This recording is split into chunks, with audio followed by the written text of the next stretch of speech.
నమస్తే, నేను మీ Satish. Welcome to big debate.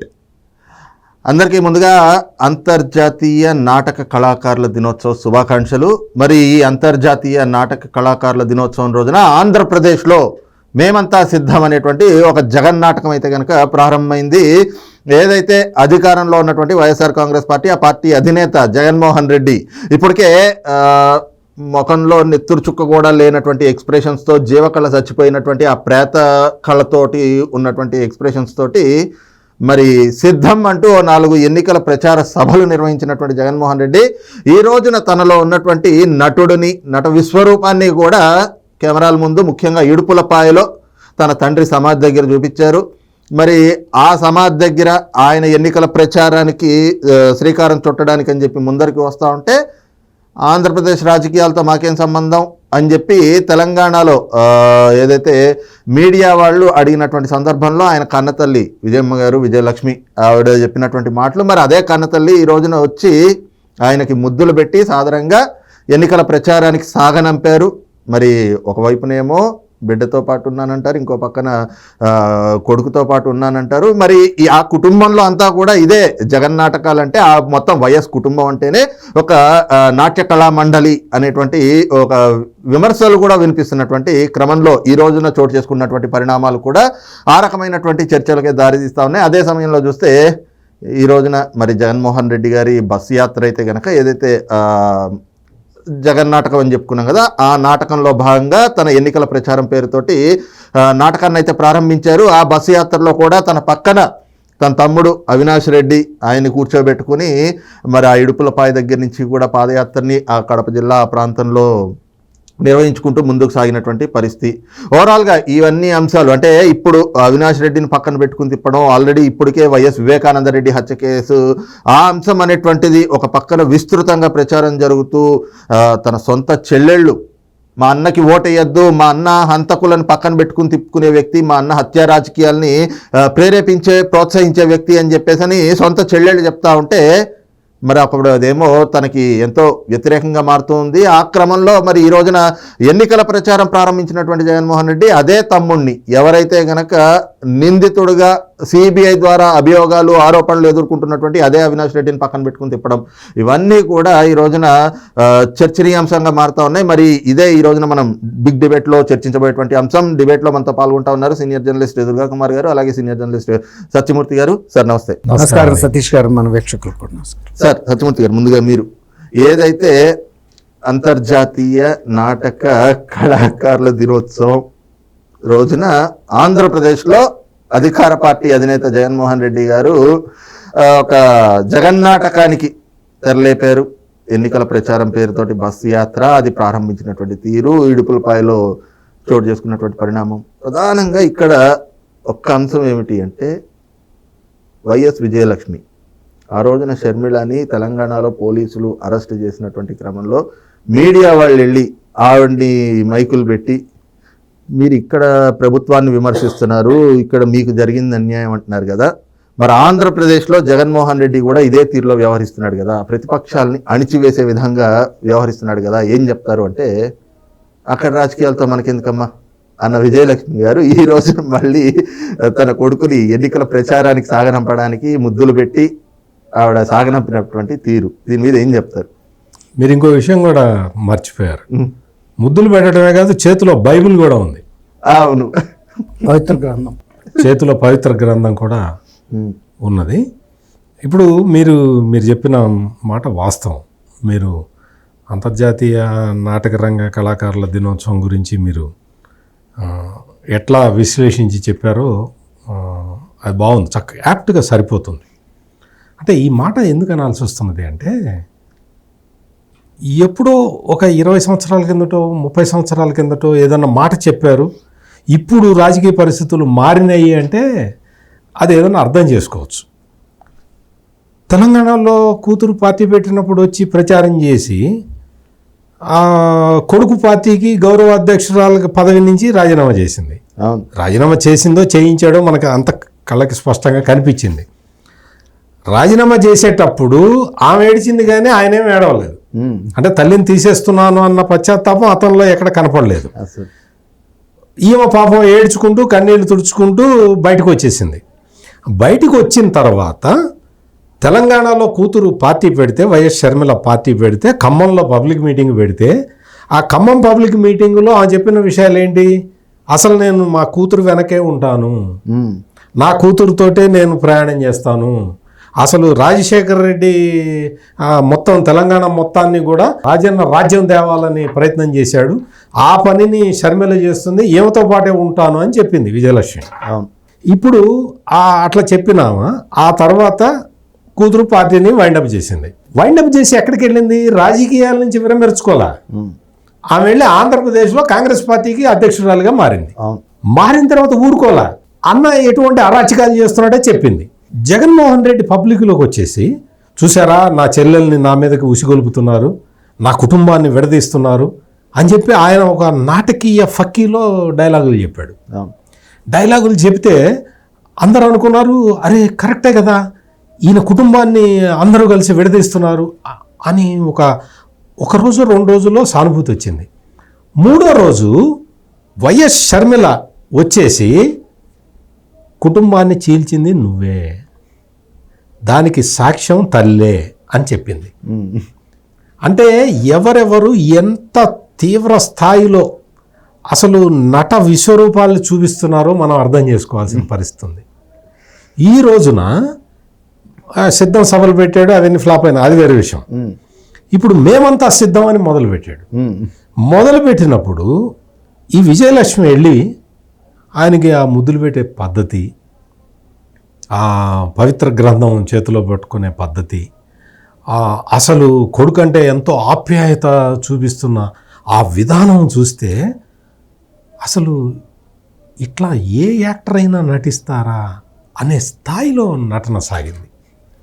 కొడుకు మీద అంత ప్రేమ ఉన్నప్పుడు కూతురు ఆరోపణ చేసింది, కుటుంబాన్ని చీలుస్తున్నది నువ్వే, అందుకు సాక్ష్యం తల్లే అన్నప్పుడు బయటికి వచ్చి విజయలక్ష్మి ఎందుకు చెప్పలేదు?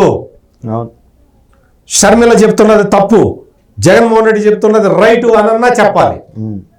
కుటుంబాన్ని చీలుస్తున్నది జగన్మోహన్ రెడ్డి అనన్నా చెప్పాలి. ఏమీ చెప్పకుండా సైలెంట్గా ఉండి ఇప్పుడు ఎన్నికలు వచ్చినాయి కాబట్టి కొడుకు పక్కన కూర్చొని కొడుకుకు ముద్దులు పెడుతూ అసలు ఏంటి నాటకాలు ఇవన్నీ కూడా నేను ముందరే చెప్పాను. నేను with in a span of ఒక 20 years 30 years కింద ఏదైనా జరిగినవైతే ప్రజలు కూడా మర్చిపోవడానికి అవకాశం ఉంటుంది. ఇదేంటి నిన్న ఒక మాట మాట్లాడతారు, ఇవాళ ఒక మాట మాట్లాడతారు. అసలు రాజశేఖర్ రెడ్డి పరువుని తీసుకెళ్ళి మొత్తం అక్కడ గంగలో కలిపేస్తున్నారు వీళ్ళందరూ కలిసి. విజయలక్ష్మి అక్కడికి వచ్చిన తీరు అవన్నీ చూసిన తర్వాత ఇప్పుడు ఈ రోజున ప్రజలు ఏ నిర్ణయానికి రావాలి? మీరన్నట్టు నాకు అసలు ఆంధ్రప్రదేశ్తో మనకేం సంబంధం అయ్యా అంది. అవును, మరి ఆంధ్రప్రదేశ్తో నీకేం సంబంధం? ఇప్పుడు నువ్వు ఎందుకు వచ్చి కొడుకును ఆశీర్వదిస్తున్నావు? ఒకటి. రెండోది షర్మిల, ఇప్పుడు షర్మిల కూడా మళ్ళీ ఎన్నికల ప్రచారం మొదలు పెడుతుంది కదా. అవును, కాంగ్రెస్ పార్టీ తరఫున, కాంగ్రెస్ పార్టీ అధ్యక్షురాలుగా. మరి అప్పుడు వెళ్ళి ఈ పవిత్ర గ్రంథంతో షర్మిలను కూడా ఆశీర్వదిస్తుందా? ఓకే. షర్మిల ఇంకొక కీలకమైన పాయింట్ చెప్పింది. మణిపూర్లో క్రైస్తవులని ఊచ కోత కోస్తున్నప్పుడు, ఎగ్జాక్ట్లీ ఊచ కోత కోస్తున్నప్పుడు క్రిస్టియన్గా ఉన్న జగన్మోహన్ రెడ్డి నువ్వెందుకు స్పందించలేదు అని అడిగింది షర్మిల. విజయలక్ష్మి కూడా క్రిస్టియనే కదా, మరి విజయలక్ష్మి కూడా ఎందుకు స్పందించలేదు? విజయలక్ష్మి ఎందుకు స్పందించలేదు? మణిపూర్లో అన్యాయం జరుగుతున్నది, ఘోరం జరుగుతున్నది, క్రైస్తవులను ఊచకోతకు వస్తున్నారు అని విజయలక్ష్మి ఎందుకు మాట్లాడలేదు? జగన్మోహన్ రెడ్డికి ఏ క్వశ్చన్ అయితే అప్లికబుల్ అవుతుందో అదే క్వశ్చన్ విజయలక్ష్మి కూడా అప్లికబుల్ అవుతుంది. ఎందుకు ప్రశ్నించలేదు? కేంద్ర ప్రభుత్వాన్ని ఎందుకు ప్రశ్నించలేదు? నరేంద్ర మోడీని ఎందుకు నిలదీయలేదు? క్రైస్తవులని ఊచకోతకు వస్తున్నారు కదా, నువ్వేం చేస్తున్నావు? నువ్వు పవిత్ర గ్రంథం ఈ రోజున నీ కొడుకు కోసం, నీ కొడుకు క్రైస్తవుల ఓట్లు తీసుకురావడం కోసం మళ్ళీ పవిత్ర గ్రంథం తీసుకుని మళ్ళీ బయటకు వచ్చావు. నీ కొడుకు నీ క్రైస్తవుడైన నీ కుమారుడు బయటకు వచ్చి మళ్ళీ అర్చకులు, నిన్న మనం చూసాం కాకినాడలో అర్చకుడిని దారుణంగా బయటికి గుళ్ళో నుంచి లాగి మరీ కొట్టాడు. ఇప్పుడు వచ్చి అదే అర్చకులు ఆయన ఆశీర్వదించి ఆయనకి తీర్థప్రసాదాలు అందజేయాల్సిన పరిస్థితి. ఏమిటి నాటకాలు?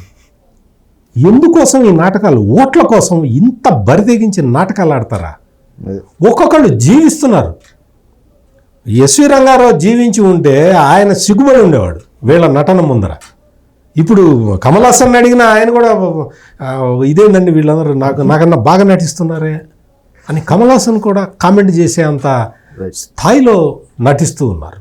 సార్ దుర్గా కుమార్ గారు, ముఖ్యంగా చూస్తే అదే ఇప్పుడు సత్యమూర్తి గారు అన్నట్లుగానే ఒకవైపున బ్రాహ్మణుల మీద లేదా అర్చకుల మీద వీళ్ళ మీద పెద్ద ఎత్తున దాడులు చేస్తూ ఉంటారు.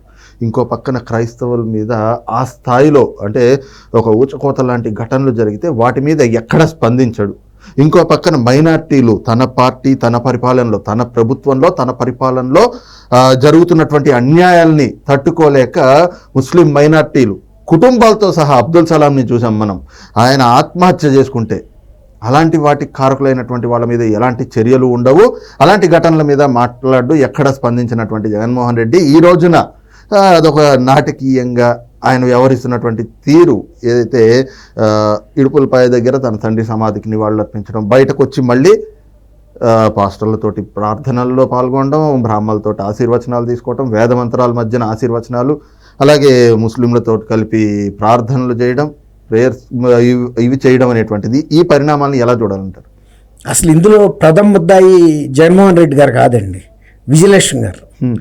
రాష్ట్రంలో ఒక రావణ కాష్టాన్ని రగిల్చి వెళ్ళిపోయి ఇక్కడి నుంచి మళ్ళీ కూతుర్ని తెలంగాణలో ముఖ్యమంత్రి చేయడానికి ఒక విఫల ప్రయత్నం చేసి ఈ కొడుకునేమో అచ్చోసిన ఆబోతులాగా రాష్ట్రం మీద వదిలి, ఇప్పుడు మీరు చెప్పారు ఈ వర్గాన్ని ఆ వర్గాన్ని కాదు అన్ని వర్గాలని పీడించు తిన్నాడు. ఆఖరి దశలో వెళ్ళిపోతా కూడా ఎవరికి అపకారం చేయని బ్రాహ్మణ వర్గం పూజారులు ముగ్గురిని వాళ్ళ పార్టీ నాయకుడు పబ్లిక్లో పట్టుకుని కొడితే ఇంతవరకు అటువంటి సంఘటన మనం ఇప్పుడు ఆంధ్రప్రదేశ్లో వినలేదు. కనీసం నోరు విప్పి అతన్ని నేను పార్టీ నుంచి సస్పెండ్ చేస్తున్నాను, పూజారుల మీద చేయి చేసుకున్నటువంటి దుర్మార్గుడిని నా పార్టీలో ఉంచనని అనాలి కదండి. ఇప్పుడు నేను ఫస్ట్ ఏం చెప్పాను, నేను విజయలక్ష్మి గారు చెప్పా. విజయలక్ష్మి గారు నా బిడ్డ కాదు మీ బిడ్డ అని చెప్పి 5 ఏళ్ల క్రితం తీసుకొచ్చి ఆంధ్రప్రదేశ్ ప్రజలకు అప్పచెప్పి ఆ బిడ్డ వేధించుకు తింటుంటే ఈ 5 ఏళ్ల పాటు అసలు ఈమె ఎక్కడ కనపడలేదు. కనపడిపోగా ఆమె ఆ పార్టీ అధ్యక్షురాలుగా ఉంది వైఎస్ఆర్సీపీకి. సరే ఆమె భర్త పేరు మీద పెట్టారు. విజయలక్ష్మి గారు అంటే ప్రజల గౌరవం ఉంది. ఎప్పుడు 2019లో ఆమె మీద విశ్వసనీయత కూడా ఉంది ప్రజలకి. అది ఎందుకు వచ్చింది? వైఎస్ఆర్ గారి మూలన వచ్చింది. ఆమె భార్య ఈమె కూడా ఆమె అలాంటి లక్షణాలు పుణికి పుచ్చుకుని ఉంటుంది. కొన్ని అయినా కూడా అని అనుకున్నారు. ఇచ్చినప్పుడు ఒక తల్లిగా బిడ్డని స్వీకారానికి ఇచ్చినప్పుడు ఆంధ్రప్రదేశ్ ప్రజలు హక్కును చేర్చుకున్నారు. హక్కును చేర్చుకుని 151 సీట్లు ఇచ్చారు. ఈ వర్గం ఆ వర్గం అందరూ ఓట్లేశారు. ఎందుకు? ఆమె వచ్చింది విజయం గారు, ఎప్పుడూ రాని మనిషి. తర్వాత షర్మిల గారు వచ్చింది, అడుగుతుంది అన్నను ముఖ్యమంత్రిని చేయమని. తన్ని అడగట్లేదు. ఇతను కూడా రాజశేఖర రెడ్డి గారి డిఎన్ఏతో ఉన్న వ్యక్తి కాబట్టి అందరి పట్ల ప్రేమతోనూ ఆదరణతో ఉంటాడు అనుకుని ఆదరించి ఆ తర్వాత ఈ 5 ఏళ్ల నుంచి వాళ్ళు పడుతున్న రావణ కాష్టంలో రగిలిపోతుంటే ఈ వచ్చి ఒక్క ఓదార్పు మాట చెప్పలేదు. అది కూడా వదిలేసుకున్నారు. ఇప్పుడు కొడుకు ఆమె చేయి దాటి వెళ్ళిపోయాడు, ఇవాళకి ఆమె ఏం చేయలేదు, మనం ఇవాళ ఆమె నిందించి కూడా తప్పు, మందే తప్పు పోయాడు. ఇప్పుడు ఆమె ఒక్కోసారి బిడ్డలు చేయి దాటిపోయిన తర్వాత తల్లిని లెక్క చేయరండి. అట్లాగే ఓడగొట్టాడు పాపం, ఏముందని అనుకున్నారు. కానీ మళ్ళీ ఇవాళ అదే వ్యక్తి బోనస్గా మళ్ళీ ఇంకొక 5 ఏళ్ల పాలన ఇప్పించడానికి పవిత్రగా అందరం పట్టుకుని ఆ వెనకాల తర్వాత ఇప్పుడు మా సత్యమూర్తి గారు చెప్పినట్టు ఇక్కడ అడిగితే మరి నీ కొడుకు కూడా అదే పని చేస్తున్నాడు కదమ్మా అంటే ఆ సంగతి ఇక్కడ ఎందుకు లయ్యా అని పెద్దరికంగా చెప్పి నేను నా కూతురు అమ్మటేనే ఉంటానని చెప్పిన మనిషి ఇవాళ మళ్ళీ ఇంకొకసారి ఊసకోత కోసేవాడి తప్పులేదు. కాళ్ళు చేతులు కట్టి విజయలక్ష్మి గారు ఆంధ్రప్రదేశ్ రాష్ట్రాన్ని కొడుకు చేతికి అప్పచెప్తే ఇంకొకసారి పీక కోయటానికి సిద్ధం చేస్తున్న వ్యక్తి తప్పంట నేను. అతను తప్పులేదు. ఇప్పుడు ఎప్పుడైనా పాపం అనేది కోసేవాడిది ఉండదండి. కానీ అందుకు సహకరిస్తారు చూసారా, ఏదైనా ఒక జంతువు బలిస్తానికి. ఇప్పుడు విజయం గారు చేస్తుంది ఆంధ్రప్రదేశ్ ప్రజలకి పెద్ద ద్రోహం. ఆ రోజు ఆయన అన్నట్టు నువ్వు కుటుంబాన్ని చీల్చావు, దానికి అమ్మాయి రుజువు అని అంటే ఆ రోజు బయటకు వచ్చి అవుననో కాదనో చెప్పాలి. మౌనంగా కూర్చున్నావు. అట్లాగే కూర్చో, నీ గౌరవం నీకు దక్కేది.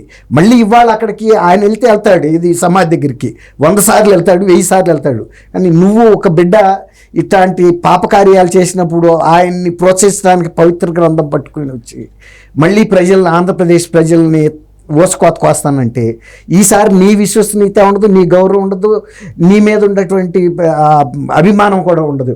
ఎన్నిసార్లు మోసపోతారండి జనం? ఇప్పుడు నీ కొడుకు నీకు కొడుకు కావచ్చు, కానీ ఇంకా ఆంధ్రప్రదేశ్ ప్రజలు ఏ ఒక్క క్షణం కూడా ఆయన్ని భరించే స్థితిలో లేరు. ఆఖరికి మొన్న బ్రాహ్మణులతో పెట్టుకున్నతో వాళ్ళు పెట్టే శాపాలకు కూడా వీళ్ళు గురికాక తప్పదు. అటువంటి పరాభవం చేశారు. ఎవ్వరు కూడా అటువంటి చేయకూడదు. అధికారంలో ఉండి అట్లాంటి విర్రవీగిన వాళ్ళు అనేక మంది మట్టి గరిచిపోయిన వాళ్ళు మనం చూసాం చరిత్రలో ఈ మధ్యకాలంలో. అంతకన్నా అతీతుడు ఏం కాదు జగన్మోహన్ రెడ్డి కూడా. సార్, ముఖ్యంగా ఈ రోజున మేమంతా సిద్ధం అంటూ ఏదైతే ఒక కొత్త జగన్ నాటకానికి తెరలేపాడు ఎలక్షన్స్ ముందర ఎన్నికల ప్రచారం. అయితే ఇక్కడ ప్రధానంగా చూస్తే ఈ రోజున రాష్ట్రం అంతా కూడా ఒక అంశం చర్చనీయాంశంగా మారుతూ ఉంది. ఎందుకంటే 5 ఏళ్లుగా ఒక అంశం పైన ఒంటరి పోరాటం చేస్తూ ఉంది ఒక మహిళ, మరి ఇంకెవరో కాదు, ఇదే జగన్మోహన్ రెడ్డికి స్వయాన చెల్లెలు. మరి తన బాబాయ్ హత్య కేసు గత ఎన్నికల్లో ఎలాంటి ప్రభావం చూపింది కూడా మనం చూసాం. ఈ రోజున దానిపైన ఈ స్థాయిలో చర్చ జరుగుతూ ఆ చెల్లెళ్ళే మా అన్న హంతకుడిని కాపాడేటువంటి చర్యలకు పూనుకుంటా ఉన్నాడు, హత్యా రాజకీయాల్ని ప్రోత్సహిస్తూ ఉన్నాడు, హత్యా రాజకీయాలకు ప్రేరేపిస్తూ ఉన్నాడు అని చెప్పేసి ఈ స్థాయిలో చెల్లెళ్ళు ఒక పక్కన మండిపడతా ఉన్నారు. ఆ అంశం నిజంగా రాష్ట్ర ప్రజల్ని కూడా రగులుస్తున్నటువంటి పరిస్థితులు మనకు కనిపిస్తూ ఉంటే, ఇలాంటి సమయంలో మరి ఆ నిందారోపణలు ఎదుర్కొంటున్నటువంటి వ్యక్తిని నీ బస్ యాత్రలో పక్కన కూర్చోబెట్టుకుని తిప్పుతున్నావు అంటే మరి అది ఏంటి, మొండి ధైర్యం అనుకోవాలా, లేకపోతే ప్రజల్ని మళ్ళీ మభ్యపెట్టచ్చు అనేటువంటి ఒక కుట్రపూరితమైనటువంటి ఆలోచన అనుకోవాలా, లేదంటే తాను ఏది చేసినా ప్రజలు నమ్మేస్తారు అనేటువంటి ఒక నమ్మకం అనుకోవాలా? ఇప్పుడు మీరు అడిగిన అన్ని క్వశ్చన్లు అప్లికబుల్ అవుతాయి. అంటే బలానా ఒక క్వశ్చన్ అని కాదు, ప్రజల్ని నేను ఫుల్సిన్ చేయగలను అన్న కాన్ఫిడెన్స్ జగన్మోహన్ రెడ్డిలో స్పష్టంగా కనపడుతున్నది. ఎట్లా ఫూల్స్ని ఎట్లా చేస్తావు, అదేంటండి చేస్తున్నా కదా 5 ఏళ్ల నుంచి అని చాలా అమాయకంగా చెప్పినట్టుగా కనపడుతూ ఉన్నది. అంటే ఇప్పుడు మీరు ఇంకొక కొంచెం అంటే దీని నుంచి కొంచెం డీవియేట్ అయితే, దళిత డ్రైవర్ని దారుణంగా చంపిన ఎమ్మెల్సీ అనంతబాబు, ఇది ఎవరో వేరే ఎలిగేషన్ చేయటం కాదు, ఆయనే ఒప్పుకున్నాడు నేనే చంపానని చెప్పి ఒప్పుకున్నాడు. జైలు శిక్ష రిమాండ్ ఖైదీగా అనుభవించాడు, బయటకు వచ్చాడు, బెయిల్ మీద బయటకు వచ్చాడు. అతన్ని కారులో ఎక్కించుకొని తిప్పాడు యాజ్ ఎ ముఖ్యమంత్రి. అతన్ని పార్టీ నుంచి సస్పెండ్ చేయలేదు. అంటే ఒక డైరెక్ట్గా నేనే చంపాను, అది కూడా ఒక దళితుణ్ణి నేను చంపాను అని చెప్పిన వ్యక్తిని చక్కగా కారులో ఎక్కించుకొని పక్క సీట్లో కూర్చోబెట్టుకొని తిరిగిన వ్యక్తి జగన్మోహన్ రెడ్డి. ఇప్పుడు ఈ అవినాష్ రెడ్డి విషయంలో షర్మిల అదే పాయింట్ చెప్పింది, వైఎస్ సునీత అదే పాయింట్ చెప్పింది. అంటే వైఎస్ సునీత అంటే వీళ్ళు ఒప్పుకోరు, సజ్జల రామకృష్ణారెడ్డి వాళ్ళు ఒప్పుకోరు. నర్రెడ్డి సునీత అసలు వయస్సుకి సంబంధం లేదు, ఆ వయస్సు జగన్మోహన్ రెడ్డి వరకే పరిమితం. ఎందుకు షర్మిలని కూడా ఒప్పుకోలేదు కదా, షర్మిలని మోరుసుపల్లి షర్మిల శర్మ అని చెప్తున్నారు కదా. సో అందుకని వాళ్ళు ఒప్పుకోరు. వైఎస్ అన్న పదం వాడతాం మనం, సాక్షిలో కూడా మనం చూశాను నేను అప్పుడు. వైఎస్ షర్మిల ఆమె పేరు, వైఎస్ తీసేసి షర్మిల పిసిసి అధ్యక్షురాలుగా షర్మిల అని రాశారనమాట. అంటే వైఎస్ అనేది వాళ్ళకి పేటెంట్ రైట్ అనేది ఓకే. అవినాష్ రెడ్డికి వైఎస్ వాడచ్చు, అవినాష్ రెడ్డికి సర్వాధికారాలు ఉన్నాయి. ఆ వైఎస్ అనే సర్నేమ్ ఎదుగిరి సంధింటి అనే దాని మీద ఆయనకి సర్వాధికారాలు ఉన్నట్టుగా చాలామంది చెప్తూ ఉన్నారు. అంటే జగన్మోహన్ రెడ్డి, సజ్జల రామకృష్ణారెడ్డి వీళ్ళందరూ కూడా చెప్తూ ఉన్నారు. ఇప్పుడు సునీత చెప్పిందో షర్మిల చెప్పిందో అని కాదు, గూగుల్ టేక్అవుట్ చెప్పింది.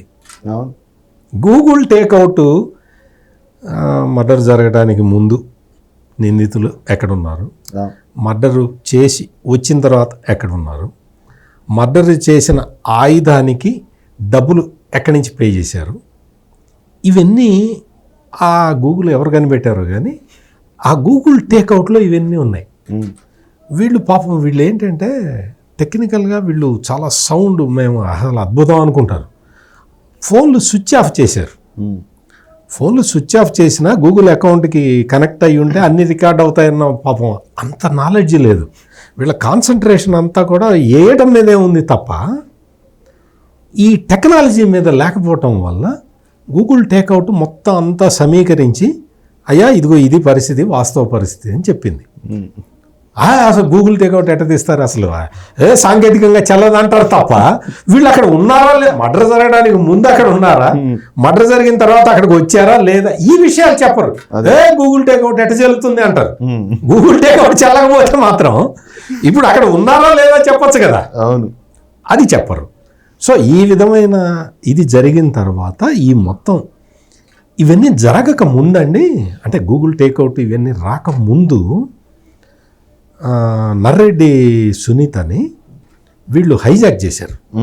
అంటే ఆదినారాయణ రెడ్డి, బీటెక్ రవి, చంద్రబాబు నాయుడు వీళ్ళందరూ కలిసి చేశారు, మనం వీళ్ళని ఎదిరించాలి అని చెప్పి ఆ అమ్మాయిని గడప గడపకి తిప్పేసి అందరికీ కంప్లైంట్లు ఇప్పించారు. అసలు హంగామా చేస్తే అమ్మాయి అనుకుంది నా తండ్రి మర్డర్ జరిగితే అసలు నాకు అన్న ఎంత హెల్ప్ చేస్తున్నాడు అని ఆ అమ్మాయి బుట్టలో పడ్డది. ఆ తర్వాత ఎప్పుడైతే ఆ మర్డర్ కేసును ఉపయోగించుకొని ఆ సానుభూతితోటి ముఖ్యమంత్రి అయ్యి అధికారంలోకి వచ్చేసిన తర్వాత అదేంటన్నా మరి కేసు ముందరికి వెళ్ళాలి కదా, మరి నువ్వు తొందరగా చెయ్యి అంటే నేను చేస్తే ఏమవుతుంది, అవినాష్ రెడ్డి వెళ్ళి బీజేపీలో చేరతాడు. సుప్రీంకోర్టులో పిటిషన్ వెనక్కి తీసుకున్నప్పుడు అవినాష్ రెడ్డి వెళ్ళి బీజేపీలో చేరతాడు. ఆయనకేముంది 10 కేసులు ఉన్నా ఇంకో కేసు ఎక్కువ అవుతుంది. ఇట్లా మాట్లాడేటప్పుడు అప్పటికి సునీతకి అప్పటికి అర్థమైంది ఇదే జరుగుతున్నది అని. అందుకనే ఆమె న్యాయ పోరాటం చేసి చివరికి ప్రజలు తీర్పు చెప్పాలి, ప్రజా కోర్టులో దీన్ని తేల్చుకోవాలి.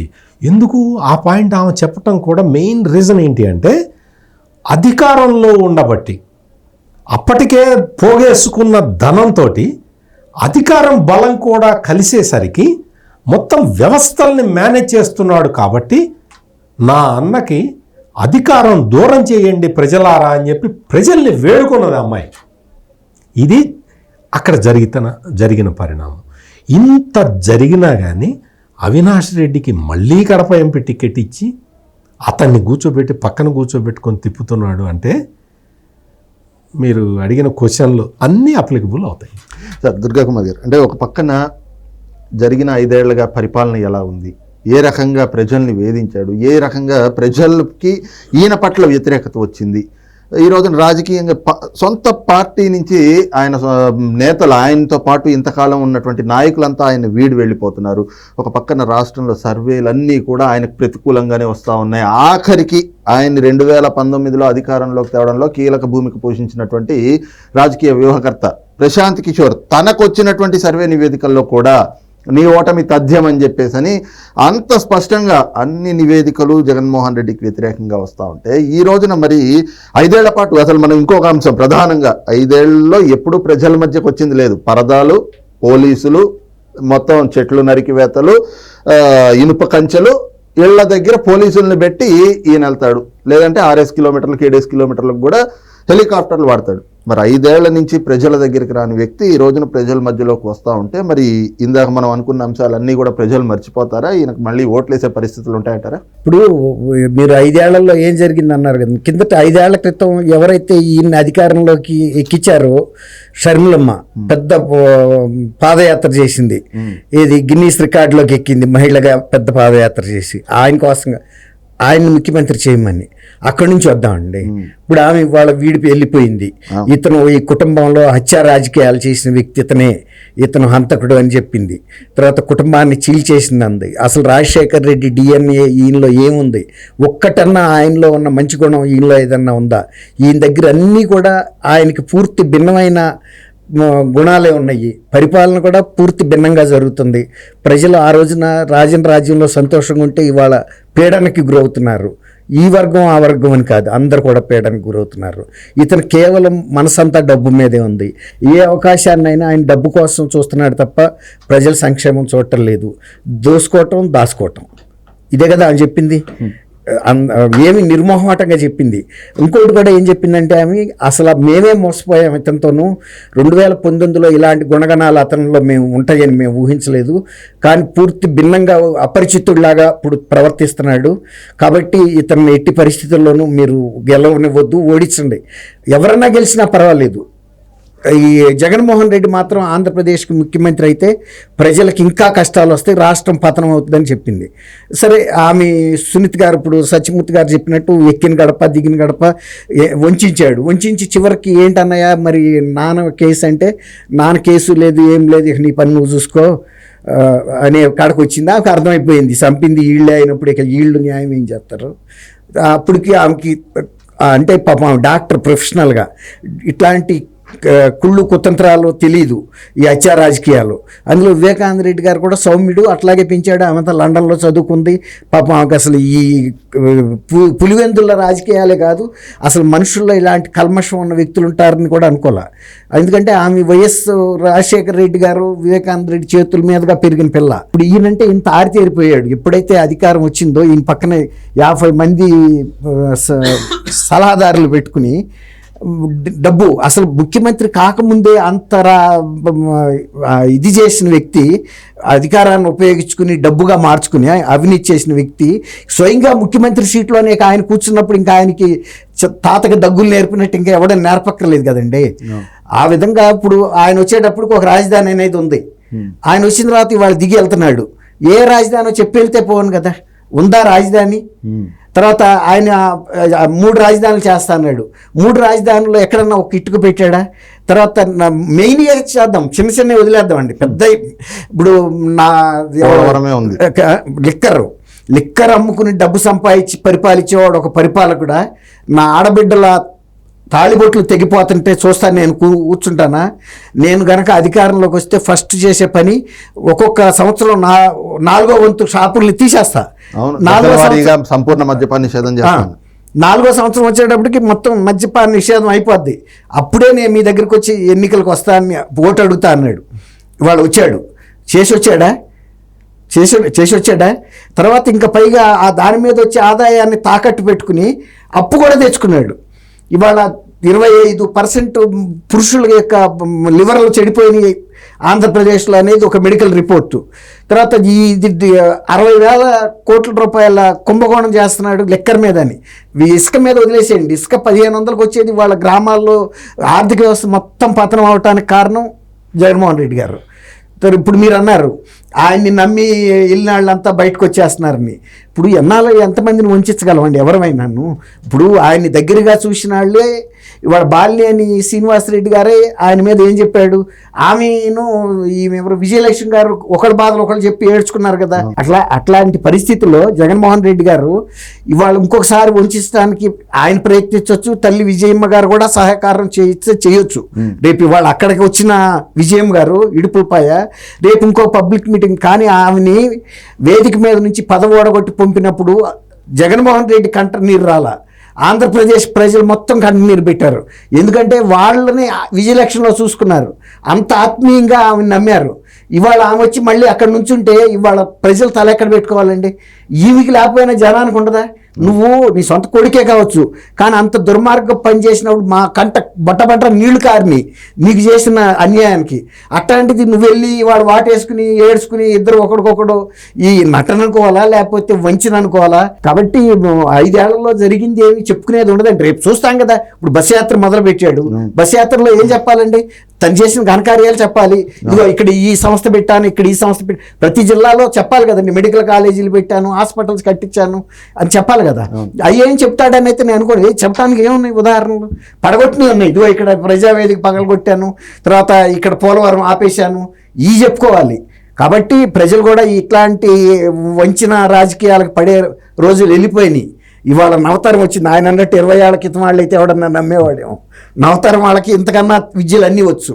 కాబట్టి కర్రు కాల్చి అయితే వాత పెడతారండి. రైట్, ఇది చూస్తున్నాం కదా. ముఖ్యంగా ఏదైతే అంతర్జాతీయ నాటక రంగ కళాకారుల దినోత్సవం రోజున ప్రారంభమైనటువంటి ఈ జగన్ నాటకం ఏదైతే ఉందో, ఇడుపులపాయలో ప్రారంభమైనటువంటి ఈ నాటకంలో వైఎస్ కుటుంబం ఏదైతే వైఎస్ కళామండల్ లాగా అందరూ కూడా సమభాగంలోనే తమ ఏదైతే కళా ప్రతిభను కూడా కనబరిచారు. వైపున విజయలక్ష్మి జగన్మోహన్ రెడ్డి గారి తల్లి, వైఎస్ రాజశేఖర రెడ్డి గారి సతీమణి, మరి ఆవిడ స్థాయిలో తన నటనను కనబరిస్తే, జగన్మోహన్ రెడ్డి గారు మరి గడిచిన 5 ఏళ్లుగా వాళ్ళు వీళ్ళు అని లేదు, కులం లేదు, మతం లేదు అన్నట్లుగానే అందరిపైన దాడులు చేస్తున్నటువంటి ఆయన ఈ రోజున మరి వాళ్ళందరి దగ్గరే ఒకవైపునేమో క్రైస్తవులది, ఇంకోవైపునేమో ఏదైతే హిందువుల తాలూకు ఆ ఆచారాల్ని పాటిస్తున్నట్లుగా, అలాగే ముస్లింల ఆచారాలు పాటిస్తున్నట్లుగా ప్రార్థనలు చేసి ఆయన ఈ ఎన్నికల ప్రచారం అనేటువంటి ఒక నయవంచన కార్యక్రమానికి శ్రీకారం చుట్టడం. అందులో కూడా ఇప్పటి వరకు ఏదైతే అక్రమాస్తుల కేసుల్లో ఈయన A1గా ఉంటే A2గా విజయసాయి రెడ్డి ఉన్నారు. మరి ఇక్కడ క్రైమ్ పార్ట్నర్స్గా మరి ఆయన తమ్ముడిని పెట్టుకుని తిప్పుతున్నారా అనేటువంటి అనుమానాలు కూడా ఈ రోజున ఆయన చేస్తున్నటువంటి చర్యలు అయితే దారి తీస్తున్నట్లుగా అయితే కనిపిస్తూ ఉంది. ఇది ఈ రోజు ఉన్నటువంటి బిగ్ డిబేట్. రేపు మరొక అంశంతో మళ్ళీ ముందుకు వస్తాం. Thank you sir. Thank you Satish గారు. వీక్షకులకు కూడా నమస్కారం.